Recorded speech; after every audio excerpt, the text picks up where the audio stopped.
Hello everyone, welcome to my channel. I hope everyone is having a wonderful day. Before starting the video, please go ahead and hit the subscribe button and give this video a like up. Audra and Kyle attract suspicion, and Amanda squares, off with Abby and Devin Thursday. May 22, 2025. Today on The Young and the Restless, Devin demands a meeting with Dumas, Damien and Lily adjust their plans, and Claire and Nate question their significant others. Abby walks into Crimson Lights and spots Amanda seated at a table. She walks over to say, "I heard you were back in town." Amanda points at her wedding ring and congratulates her. Abby says it was a lovely wedding, and she is very lucky. She notes Amanda is working for Dumas. "You've kept busy." Amanda knows she's working for Winters. It's a real family business. Abby asks after her sister. Amanda says Imani is great. Now that they've covered the bases, civility should only go so far. It's not fun being around each other. Abby says it's a good thing she doesn't live in town anymore. That's still true, right?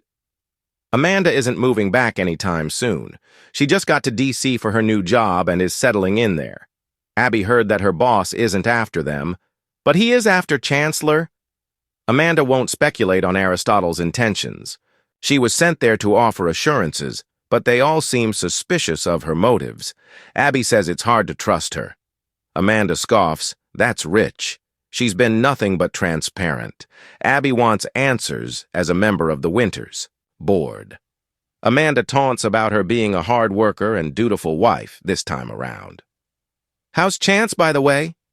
Abby tells her she and Devin look after each other.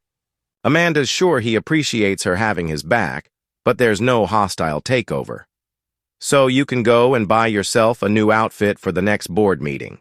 Abby asks why she should believe her. Amanda replies, "Why shouldn't you? I've never betrayed you or Devin." Abby points out she showed up in town representing a man who's been rumored to have his eye on Winters, and she has plenty of reason to dislike her and Devin.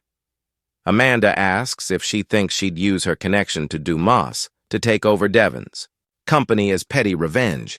She informs her that she doesn't resent her happiness with her ex. She, Devin, and Dom are the family they always should have been.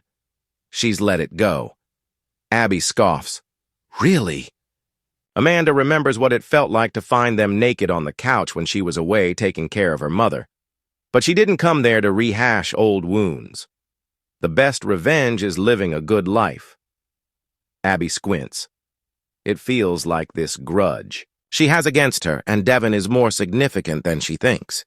Amanda tells her to stop pushing and reveals that Dumas is trying to protect Winters, not take it away. Abby asks, "What's in it for him?" Amanda reiterates that Dumas admires and respects Lily and Devin. Devin walks in as they spar. "Is everything okay here?" Abby says they were discussing Amanda's new job and her boss. She says Dumas wants to protect Winters and they have nothing to worry about. Devin's curious why Dumas cares about them and their company one way or another. And why did he send her? "What's your mission?" Amanda feels they're ganging up on her. Devin insists this isn't about their past but her shady boss. Amanda tells Devin he has everything. Why can't he just accept it and be happy? Devin thinks there's more going on here. Why did Dumas send her? Why did he hire her? Amanda can't answer that. "Who is this guy, Amanda? And what connection does he have to us?" Amanda tells Devin his speculation and doubt is unnecessary. Dumas' identity is classified, but they have nothing to fear from him. Devin asks her to prove it. "I want to meet with him face to face." He wants a meeting with him, Lily and Dumas. Amanda says he doesn't do that. Devin won't accept answers from anyone but him. Amanda narrows her eyes. "Because my word isn't good enough for you?" She was never really enough for him, was she? Devin asks if she's considered that Dumas lied to her. Amanda scoffs. Now the implication is that she's gullible. Devin thinks maybe he misled her about his intentions purposely, assuming they would trust her. Amanda muses. "But you don't, do you?" Amanda can sense if she's being misled. She's not there to screw the two of them over. Devin thinks it makes sense that he'd think something was going on here given the timing and the coincidences involved. If Dumas admires them so much, why wouldn't he meet with them? And why would he send her? Set the meeting, Amanda. I'm not taking no for an answer. At the club, Lily meets with Damien, who seems pleased. He says his lawyer went over the offer and it's all in order. He's ready to accept it. Damien notes it was generous. Should he attribute that to her? Lily says it should be worth his time. He feels very welcome. And now he gets to see her every day. Consider me your personal secret agent, while I pretend to relay information back to Dumas. Lily hesitates. She's not sure that plan is the best way to proceed. Lily tells Damien that Devin asked him yesterday if he knew Amanda Sinclair. Damien reiterates that he doesn't. They establish that Dumas just hired her as his attorney in the last 6 months. He had her come there to deliver a message that he's not planning to try and take over Winters, and there's nothing to worry about. Damien agrees it seems a little odd. He guesses her words of assurance had the opposite effect on her. Lily says yes, but if what she said was true, there's no need for him to spy for them. If he offers to spy on them for Dumas and he still comes to work for them, it could put Damien in a precarious position. Damien agrees it would be suspicious. He'll know he's loyal to them. You're worried about me, aren't you? Damien thinks there's signs of Lily caring about him. She rolls her eyes and claims her concern is for Nate, though she admits Damien is taking a risk coming to work for them. She wonders if Dumas is trying to give them a false sense of well-being. Damien warns when that man wants something, he does whatever it takes to seal the deal. Lily can't understand the purpose of him sending Amanda to say he admires them and their company. They realize they need to come up with a plan to uncover Dumas' true goal. Damien thinks he's Lily's best shot. She tells him that they know Amanda. I know her very well. Damien asks, is that the real issue here? Lily says Amanda is a part of Devin's past. He wonders if it was a relationship gone wrong. Lily says it was a messy situation, but everyone's moved on. Damien says it seems like she doesn't trust Amanda. Lily says, given the history, it's very odd. Damien still thinks her plan is the best shot they have to see if they can trust, Dumas or not. Lily sighs. If you're still up for it, I'll push aside my concerns. Damien will be fine. He teases her again about caring for him. He announces he'll reach out to Dumas and tell him about his new job offer. Damien comes back after speaking to Dumas and relays to Lily that he told her there was no need to play spy inside of Winters. He said it would be a waste of time. Lily frowns. This implies that he doesn't need to know the inner workings of the company. She wonders if he suspected what Damien was up to. Damien asks what this means for his job offer. Lily needs a minute to think. Damien tells her, if you're done with me, just say the word and I'm gone. Lily says the offer stands. I wouldn't do that to you. Damien thanks her. She adds that Nate would kill her if she had it revoked. Damien asks if this is all about his brother. Lily wants Damien to work at Winters. He knows she's still wary, but she cares about his well-being and feelings too. She says, sure, whatever makes you happy. He says this job will make him happy, and people looking out for him will make him happy too. Holden's been the closest thing to a brother to him. But what he and Nate have is different. It's blood. He'll have to be careful that Holden isn't affected by his decisions. If Dumas becomes suspicious of him, that could carry over. Lily thinks Holden is lucky to have him. She knows this could put Damien in a bad spot. Does he really want to piss off this powerful man? Why would you take that chance? Damien knows there could be repercussions for joining Winters. He's going against his boss's wishes.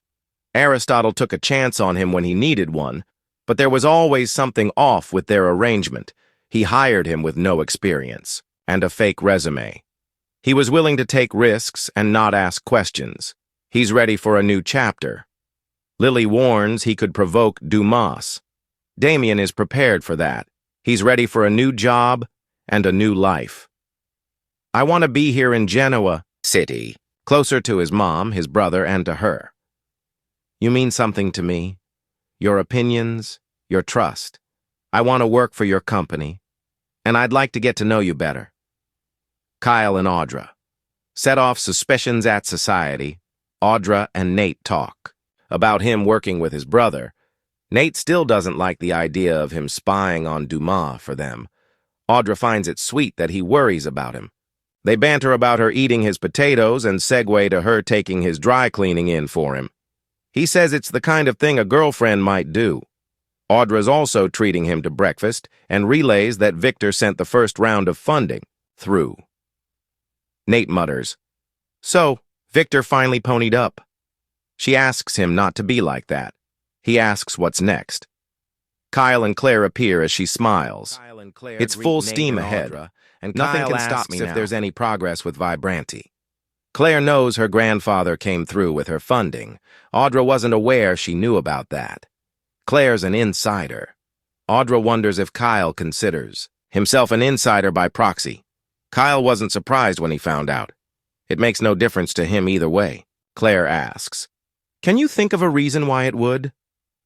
Audra says her partnership with Victor has nothing to do with them. Claire says, "Good to know." Kyle wishes Audra well, and Nate calls him out. He's wishing her success after all. They've been through. Kyle shrugs that it's a big world, lots of room for more cosmetics firms. He credits Claire with changing his outlook. Audra snarks that Claire deserves an award if she changed Kyle's attitude. It's quite the 180. Nate will second that. Kyle says it's because he's happy. Audra says it is quite the attachment, and alludes to them as star-crossed lovers. She welcomes the truce and thinks they can support each other. Nate frowns. You two certainly have evolved. Kyle thinks they can put an end to their grudges. Kyle and Claire walk off, and Nate turns to Audra. What the hell was that about? Nate wants to know why Audra was being absurdly nice to Kyle. Audra says they're both in the same industry. Why shouldn't she go along with it? Nate says, "You hate the guy." If fuels her, he doesn't buy it for a second that she'd let it go. Victor offered to fund a company for her, which puts her into direct competition with his granddaughter's boyfriend. It's not a coincidence, and Kyle must realize that too, but he's questioning her intentions. Why would you pretend to get along with Kyle all of the sudden? What's the end game?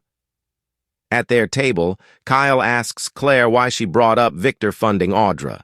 She didn't know it was a secret and points out it must have something to do with him and Jabat. She asks why it bothers him so much that she was up front with Audra. She questions his fake niceness to Audra and why he talked up her influence on him. You use that to trick Audra into thinking you're fine with her and her company. It's disingenuous. Claire doesn't like Kyle's plan or the way he interacts with Audra. He plays games. Kyle insists he has to stop her and whatever she has planned. Claire says, "You mean what my grandfather has planned?" She notices Audra really gets under his skin. Kyle isn't threatened by Audra, but she could do some damage. Claire asks, "How? What damage could she do?" Claire's convinced. This is about revenge on Audra. Kyle tells her she's reading too much into this. Claire doesn't think she is. There is a clear power play between them, and it's going to explode. If it is Kyle, it can't end well.